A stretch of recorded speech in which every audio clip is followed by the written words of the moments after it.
Assalamualaikum warahmatullahi wabarakatuh.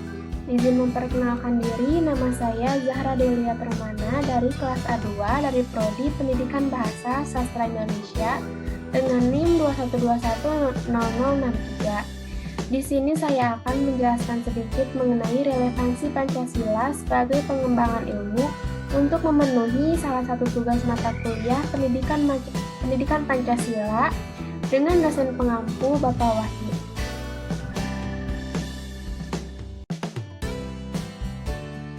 Relevansi. Kata relevansi berasal dari kata relevan yang artinya bersangkut paut, yang ada hubungan dan selaras.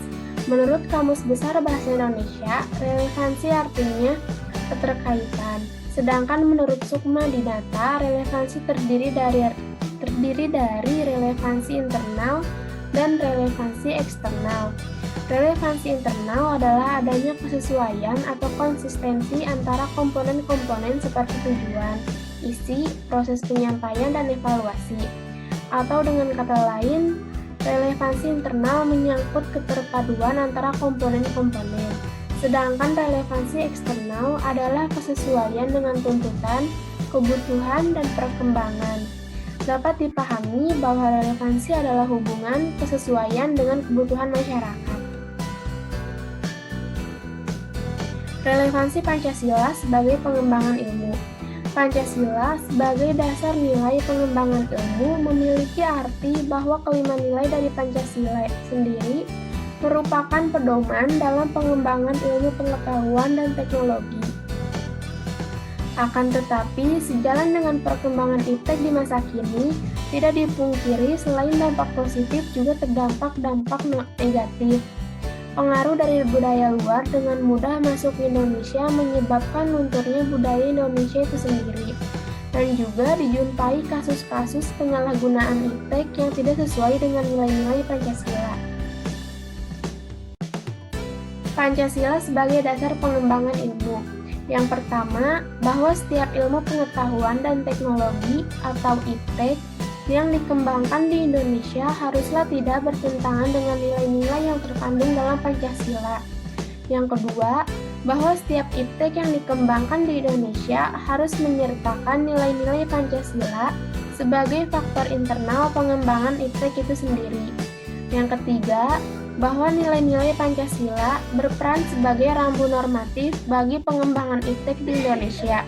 Artinya, mampu mengendalikan iptek agar tidak keluar dari cara berpikir dan cara bertindak bangsa Indonesia.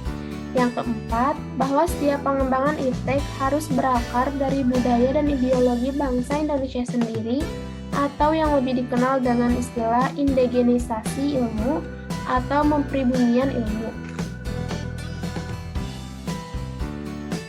Peranan Pancasila sebagai pengembangan ilmu, yaitu sebagai tolak ukur dalam pengembangan iptek tidak selalu bernilai positif, namun juga bersifat negatif. Oleh karena itu, Pancasila berperan untuk mengukur baik buruknya perkembangan iptek. Yang kedua, sebagai filtrasi. Pancasila sebagai filtrasi, masuknya iptek dari negara lain tentunya mengandung budaya asing atau nilai asing. Pancasila memfilter dengan 5 silanya, sehingga Indonesia mampu mempertahankan ciri khas bangsa tanpa ketinggalan zaman. Yang ketiga, sebagai alat kontrol. Perkembangan iptek yang tidak terkontrol akan menimbulkan penyimpangan-penyimpangan yang tidak dapat diinginkan. Dengan adanya Pancasila, dapat mengontrol dan memberi arahan untuk berkembang.